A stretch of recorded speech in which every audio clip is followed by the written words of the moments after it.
Salut à chacun de vous, j'espère que vous allez bien. Dernièrement, on a vu au tutoriel numéro 13 un petit projet sur les chaînes de caractères qui consiste à prendre une chaîne de caractères en minuscule et à écrire cette même chaîne de caractères en majuscule.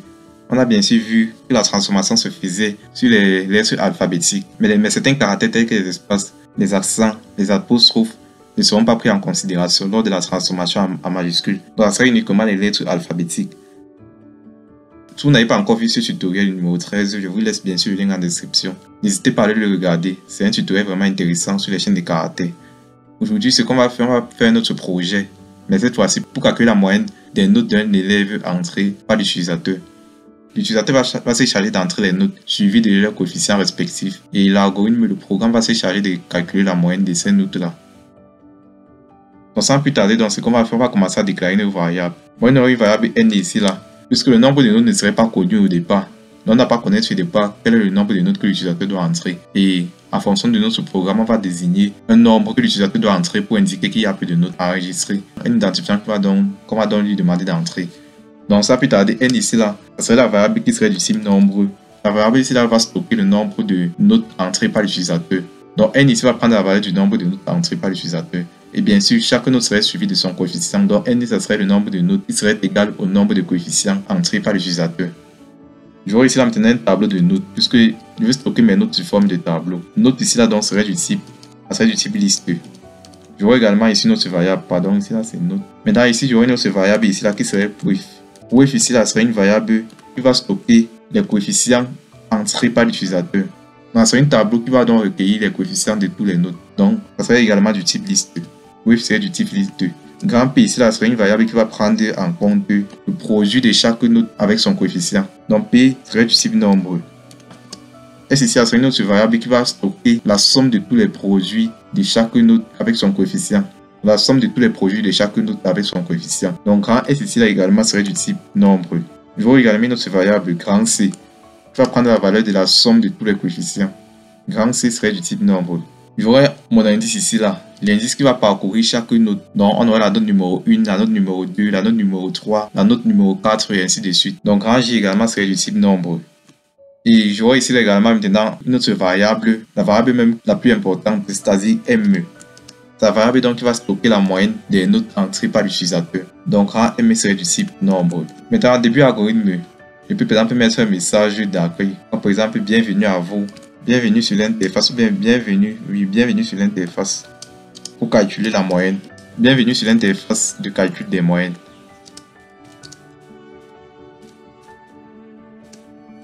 Bon, ici là c'est mon message, c'est pas obligé de le mettre. Je vais demander à l'utilisateur ce qu'il doit faire.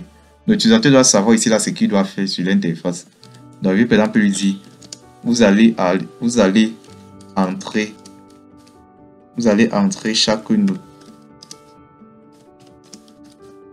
suivi de son coefficient. Bon, je mets ici, je peux mettre un caractère de 3 à la ligne. Bon, je peux mettre ici là, s'il n'y a plus de notes. Ici, je vais l'indiquer qu'il y a la valeur qui doit entrer au cas où il n'y a pas de notes. Je vais dire ici là, s'il n'y a plus de notes, entrer la valeur. S'il n'y a plus de notes, entrer la valeur moins 1, par exemple. Je pas la ligne. Ici, je vais utiliser ma boucle après condition. Ma boucle après condition tant que fait. Note de I. Note de I, c'est la note numéro I. Donc, tant que la note numéro I est différente de moins 1. Tant que la note numéro I est différente de moins 1. Puisque moins 1, c'est la note ici, là, c'est la valeur qui annule la boucle. Donc, c'est la note qui nous fait sortir de cette boucle. Donc, note de I, c'est la note ici, là, qui nous fait comprendre qu'il n'y a plus de notes. Donc, c'est la note qui permet d'indiquer qu'il n'y a plus de notes à entrer. Je vais mettre ici J prend la valeur. J prend la valeur J plus 1. Je vais demander à l'utilisateur d'entrer la note numéro. Bon, ici, il va afficher la variable J. Pour que comme J égale à 1 initialement ici. Parce que J prend la valeur J plus 1. Je vais dire ici, entrer la note numéro J. Pour mieux afficher ça, je peux mettre ici un message. Je mets 2 points ici. Entrer la note numéro J, je mets 2 points. Je pars la ligne. Ce que je fais, je vais maintenant lire la variable. J'ai dit la variable note de J. Maintenant, il demande encore à l'utilisateur d'entrer son coefficient. Entrer son coefficient. Je mets 2 points. Je lis la variable coef. Je lis ma variable coef de J. Maintenant, je vais gérer le cas où la note égale à moins 1. Je vais utiliser ici là une structure conditionnelle. Donc si alors. Donc si note de J égale à -1 par exemple. Je veux que son coefficient soit égal à 0 pour que ça ne soit pas pris en compte. Je vais mettre ici la coef de j va prendre la valeur 0 pour que ça ne soit pas pris en compte le -1. Parce que le -1 c'est pour préciser qu'il n'y a plus de notes. Maintenant, ce que je vais faire ici, là, je vais afficher la liste des notes coefficientes, de la liste de chaque note suivie de son coefficient. Je vais mettre ici la liste de chaque note. Bien, la liste de chaque note. Donc, je peux mettre ici là, la liste des notes. La liste des notes affectées de leurs coefficients respectifs. La liste des notes affectées de leurs coefficients respectifs est. Je pars à la ligne. J'utilise ma boucle ici là, itérative bornée, ma boucle pour. Donc pour j allant de 1. Donc pour j allant de 1 jusqu'à n. N ici, ça serait le nombre de notes. Bon, ce qu'il n'est pas fait ici, je dois mettre ici là n. Je dois incrémenter n chaque fois. Donc n prend la valeur n plus 1. N prend la valeur n plus 1. Pour que chaque fois que j'entre une note, le n ici s'incrémente et ça compte ainsi le nombre de notes. Donc j commence à 1 et ça finit à n. N étant le nombre de notes. Donc ici là, je vais utiliser une variable, ma variable grand P. On va prendre la valeur de coef. Ma variable grand P va prendre la valeur de coef de j multiplié par note de j. Bon, ou bien d'abord une note de j multipliée par coef de j. On va prendre la valeur de note de j étoile coef de j. Maintenant, ce que je vais faire, il va afficher dans chaque note multipliée par son coefficient. Je vais mettre égal, je vais mettre la valeur. Donc ce que je vais faire ici, je vais donc mettre ici là, il va afficher variable, j'affiche ici la note. J'affiche note de j. J'affiche ici un message, un petit message étoile. Et par la ligne, j'affiche un autre. J'affiche une autre variable, j'affiche coef de j. J'affiche mon message, je mets ici égal. Mais ici égal. Et je mets maintenant la valeur du produit là. La valeur de ce produit, ça serait quoi? C'est ma variable grand P. Maintenant, je vais ici là stocker la somme de tous les produits ici là dans une variable grand S. Donc grand S va prendre la valeur. Va prendre la valeur de grand S plus P plus grand P. Parce que grand S ici là va sommer la valeur de la somme de tous les notes multipliées par leur coefficient. Donc ça fait la note 1 multipliée par son coefficient, note 2 multipliée par son coefficient. Et ça somme ensuite la somme de tous les résultats là. Et aussi utiliser une variable grand C. La variable grand C ici va prendre la valeur de la somme de tous les coefficients. Donc grand C va prendre la valeur de la somme de tous les coefficients. Donc grand C plus coef de j. Donc ça va sommer dans tous les coefficients. Et ceci va sommer tous les notes multipliées par leur coefficient. Donc ce qui me reste juste à faire, c'est de mettre ici la grand ME. Grand ME qui est la moyenne ici là qu'on va obtenir. Grand ME va prendre la valeur de grand S sur grand C. Et maintenant, il ne me reste plus qu'à afficher la moyenne. J'affiche d'abord le message, la moyenne tant attendue. La moyenne tant attendue est. Et il ne me reste plus qu'à afficher la variable. J'affiche ma variable grand M. Et c'est ainsi bon. Ce qui me reste maintenant à faire, c'est de. J'enregistre. Je peux pas enregistrer le fichier sur le nom moyenne élève. Moyenne élève. J'enregistre. Je vérifie d'abord le code. Pas d'erreur. Pas d'erreur sur le code. Je peux donc aller tester l'algorithme. Je lance l'algorithme. Voilà. Évidemment, ça m'affiche bienvenue sur l'interface de calcul des moyennes. Vous allez entrer chaque note suivie de son coefficient. S'il n'y a plus de notes, entrez la valeur -1. Entrez la note numéro 1. Bon, ici, je vais entrer de manière à ce que je connais déjà la moyenne que vous obtenir. Je vais entrer les valeurs 13. J'entre ma note numéro 1, 13. J'entre son coefficient 2. J'entre la note numéro 2, 14. J'entre son coefficient 2. J'entre la note numéro 3, 15. Et j'entre son coefficient 2. Je sais que la moyenne des 3 notes là va donner 14. Puisque les 3 notes ont pour coefficient 2. C'est 13, 14 et 15. La moyenne va donc forcément donner 14. Maintenant, je n'ai plus de notes. J'entre dans ma valeur -1. J'entre dans -1. Que qu'en soit le coefficient ici que j'entre. Je peux par exemple entrer le coefficient 3. Donc je peux entrer un coefficient, juste une valeur. Il n'y a pas de problème ici. Maintenant, la liste des notes affectées de leurs coefficients respectifs est. Bon, la moyenne évidemment donc 14. Maintenant, il faut que je règle l'affichage ici. Il faut que ça s'affiche correctement. Donc ça s'affiche à part la ligne, ça s'affiche à part la ligne, ainsi de suite. Ce que je vais donc faire ici, je vais afficher. Je vais mettre un caractère de retour à la ligne. Je mets un caractère de retour à la ligne. Ici au début. En même temps, ici, il faut aussi mettre un caractère de retour à la ligne. À la fin. Juste ici à la fin. Je vais mettre un caractère de retour à la ligne. Juste ici au début. La moyenne tant attendue est. Pour que ça parte à la ligne, avant de m'afficher ce message, je mets donc un caractère de retour à la ligne. Je pars donc. Je vérifie le code, pas d'erreur. Je teste l'algorithme. Je lance l'algorithme. Je vais entrer les mêmes notes. Je vais devoir entrer mes valeurs 13, coefficient 2, 14, coefficient 2, 15, coefficient 2. J'essaie, je n'ai plus de notes. J'entre dans la valeur moins 1. J'entre la valeur moins 1. Que quand soit le coefficient que j'entre, ça n'aurait pas d'importance. Je peux entrer par exemple 2. Voilà, ça m'affiche évidemment 13 et 3, 2, 26, 14, 28, 15, 32. La moyenne temps attendue est 14. Donc, l'algorithme a bien fonctionné comme on voulait. Maintenant, ce qui reste à faire, c'est d'aller traduire à langage C dans CodeBlocks. Depuis donc fermer, j'ouvre dans mon logiciel CodeBlocks. J'ouvre CodeBlocks. Ce qui me reste à faire, donc je peux donc créer un projet. Créer un nouveau projet. Console Application. Je choisis le langage C. Next. Je peux mettre le nom, toujours le même nom. Je peux mettre moyenne élève. Il n'y a pas de problème. Aussi, vous pouvez mettre le nom, un nom qui vous chante, un nom qui vous parle. Je mets donc sur Next. Finish. J'ouvre le fichier source main.c. Ici, je vais traduire ligne par ligne, comme toujours.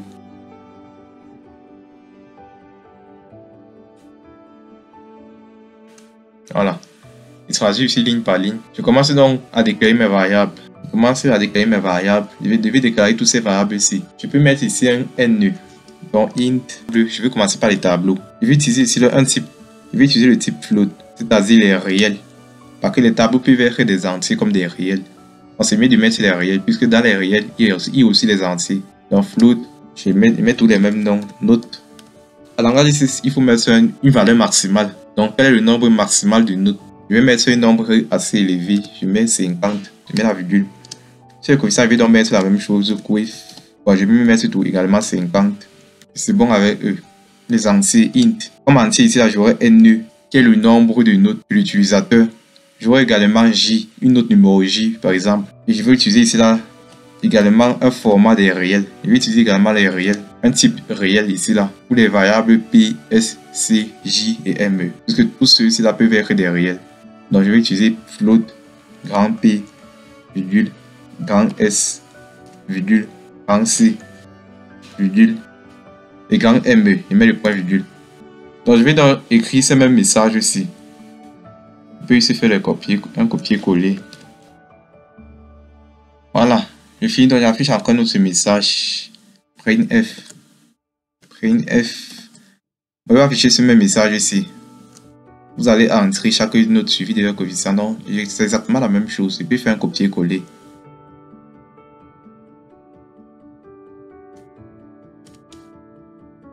Maintenant, ce qu'il me reste à faire, j'utilise ma boucle itérative bornée. Mais ici, en langage C, je vais faciliter les choses. Je peux utiliser ici là. Do while, c'est uniquement variable. C'est un peu comme le faire tant que en algorithme. Mais dans CodeBlocks, il n'y a pas cela. Donc, do while. Ici, là, ça serait un peu comme faire tant que. Donc, tant qu'une condition est vérifiée, il y a un nombre d'instructions, bien un nombre d'opérations qui doit être effectuées. Donc, do, je peux mettre ici, là, j par valeur j plus 1, puis ça, c'est niveau. Donc, ça serait ici, là, j égale à j plus 1. Vous allez voir que ça résout le problème de ne même pas avoir besoin d'utiliser ma structure conditionnelle ici. Je n'aurai même pas besoin de ceci. Donc j par la valeur j plus 1, je vais afficher dans ce message, entrer dans le numéro j. Ce que je fais ici, j'utilise mon printf. Le langage ici, c'est même plus simple, à vrai dire. Entrer dans note. Entrer dans le numéro. Ici, là, j ici, là, c'est un entier. Je peux directement faire une écriture formatée. Comme j'ai dit dans le tutoriel précédent. Je peux faire une écriture formatée ici, là. Entrer dans le numéro. Modulo D. Je viens ici là, je récupère. C'est que ma variable ici là c'est J. Entrer dans le numéro J. Donc entrer dans le numéro modulo D ici, je mets J. Pour indiquer que le modulo D là représente le format des entiers, précisément pour la variable J. Bon, ici pour il parle à la ligne directement. Je mets mon caractère directoire à la ligne. Je suis à ce niveau. Lis note de J. Ce que je fais donc je mets scanf. Scanf, l'instruction de lecture à langage ici. Ici, là, j'utilise mon format. Et c'est que notre DJ ici, là, c'est un réel. Donc, ça serait modulo F. Ça serait modulo F comme format. Ici, là, je mets E. Je mets mon E, je mets note. Je mets note DJ. Je finis avec le point virgule ici. Maintenant, entrer son coefficient. J'utilise tout mon instruction de lecture qu'on connaît. Printf. printf entrer son coefficient. Ici, il me reste donc à lire coef de j. C'est la même syntaxe ici, la même syntaxe. Mais à ce niveau, c'est plutôt coef. Et notre note, c'est coef de j. Coef de j. Maintenant, je vais incrémenter, il ne me reste plus qu'à incrémenter celui-ci, là, n par la valeur n plus 1. Donc, à langage ici, c'est n égale à n plus 1. Je finis avec le point virgule. Je vais dire donc faire pour la liste d'instructions ici là. Tant que ici dans le langage ici c'est while note de j différent de moins 1. Finir avec le point virgule.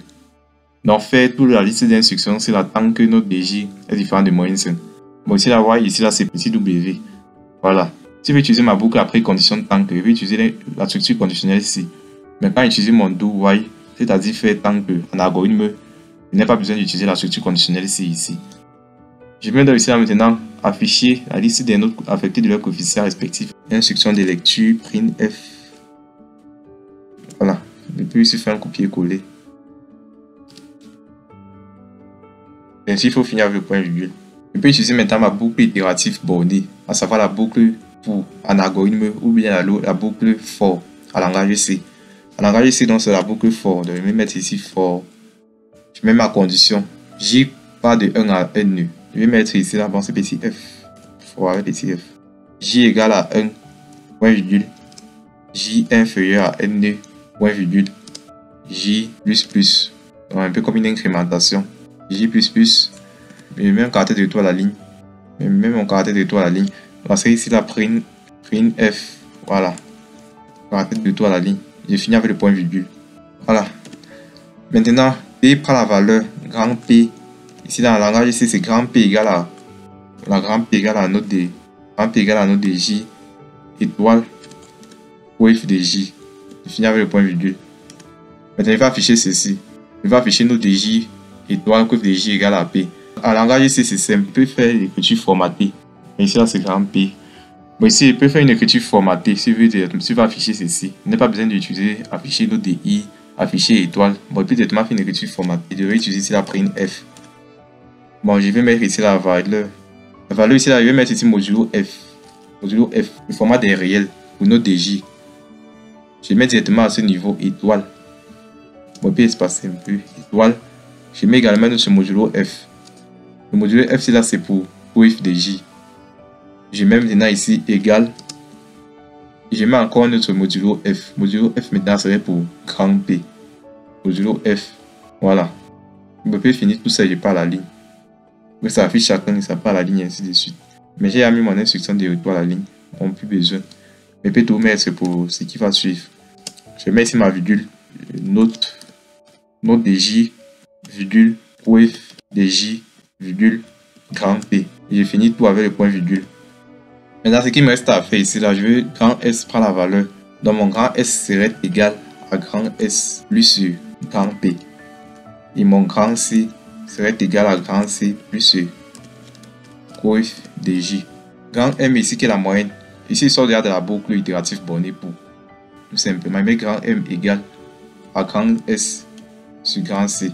Je finis avec le point virgule. M ici point virgule. Maintenant je mets afficher, je mets mon message. Donc ça serait, en langage ici ça serait printf. Voilà. Printf, la moyenne tant attendue est. Ici je vais utiliser également une écriture formatée. Utiliser mon écriture formatée. Ça serait simple. La moyenne tant attendue est. Je peux mettre directement ici la modulo f. Modulo f qui présente ici la M. En sortant ici, je mets donc virgule. Je mets grand M qui est la moyenne. Je finis avec le point virgule.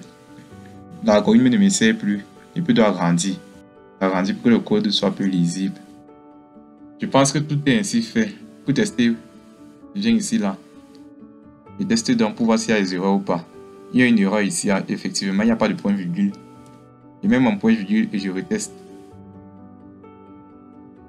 Voilà, j'ai testé, il n'y a plus d'erreur. Je peux aller lancer la simulation. Lancer la simulation, il vient ici là. Bon, soit j'ai build en run, bien ici. Il vient sur run. Bienvenue sur l'interface de calcul des moyennes. Vous allez entrer chaque note suivie de son coefficient. S'il n'y a plus de note, entrez la valeur moins 1. Entrez la note numéro 17. Bon, ici il y a une erreur. Ça doit afficher entre la note numéro 1 et non numéro 17. Parce qu'il y a une erreur quelque part là. Il faut trouver cette erreur. Bon, ici, vous pouvez commencer par initialiser mes n et j à 0. Étant donné que c'est le nombre de... C'est respectivement le nombre de notes et l'indice de chaque note dans le tableau. C'est la même chose pour S et C. Et à ce niveau, c'est mieux de déclarer d'abord les entiers C, avant de déclarer les réels, déclarer les tableaux. C'est mieux d'abord de les déclarer. On peut construire et lancer, c'est-à-dire exécuter le programme et lancer la simulation directement.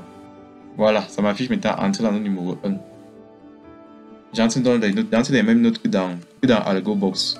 13, entrer son coefficient 2, entrer la note numéro 2, 14, entrer son coefficient 2, entrer la note numéro 3, 15, entrer son coefficient 2. Maintenant, entrer la note numéro 4, il n'y a plus de notes, j'entre pas moins 1. Entrer son coefficient, peu importe, j'entre 3. Et vous voyez, ça fonctionne exactement comme il faut. La liste des notes affectées de leur coefficient est.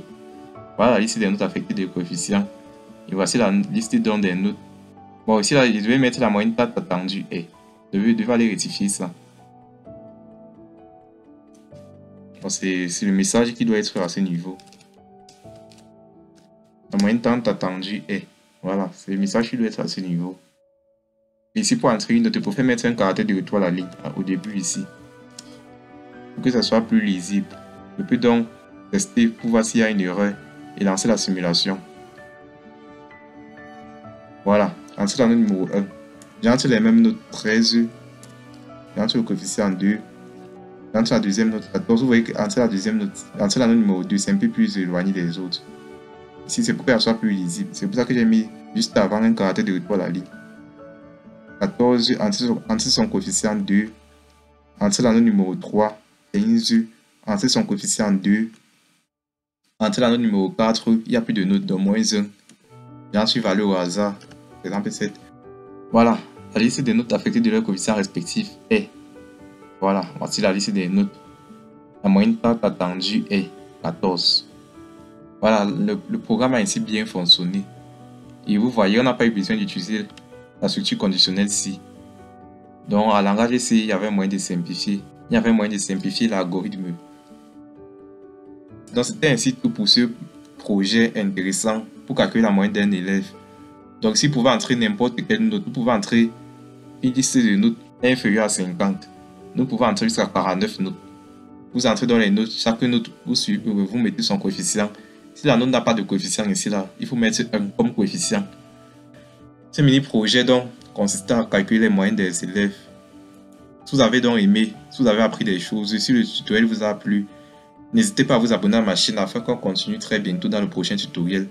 Et faites-moi part de vos avis et questions en commentaire. Et n'oubliez pas de me laisser un pouce bleu, ça fait plaisir si vous avez aimé. Ça ne prend qu'une seconde. Et je vous dis ainsi à très bientôt dans le prochain tutoriel, le tutoriel numéro 15. On va ainsi se retrouver très bientôt dans un autre projet. A plus à vous, c'était Freddy.